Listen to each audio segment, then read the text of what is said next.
Good evening. Infamous coward punch killer Kieran Loveridge has pleaded guilty in a Mount Druitt court to heroin charges.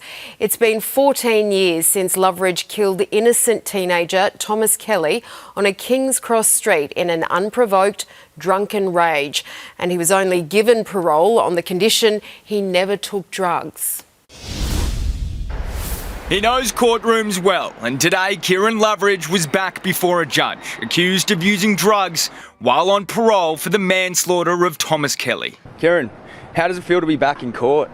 The 32-year-old was 1 month away from finishing his parole when police searched his Glendenning home in April, finding a bag of heroin next to his bed. What do you have to say to people? Obviously you've served your time in prison, but now you're already going back to court for a drug offence? Loveridge served 11 years behind bars for the unprovoked one-punch attack that killed Thomas Kelly in King's Cross in 2012, a crime which led to Sydney's controversial lockout laws. I think the thing that's the hardest for me to try and comprehend is that he lost his life for nothing. Loveridge's lawyer today is saying he turned to drugs after becoming a parent, knowing Thomas Kelly never will. The birth of his young child seemed to be a catalyst for an acute period of shame and guilt, having taken that opportunity from that young man. This time, Kieran Loveridge avoided a jail sentence. Instead, he was placed on a 6-month community corrections order.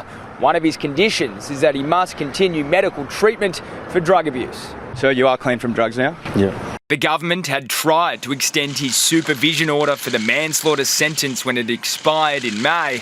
The application rejected. I particularly understand the victims' families who'd be, very worried and horrified by this decision. And despite his parole breach, Loveridge continues to walk free.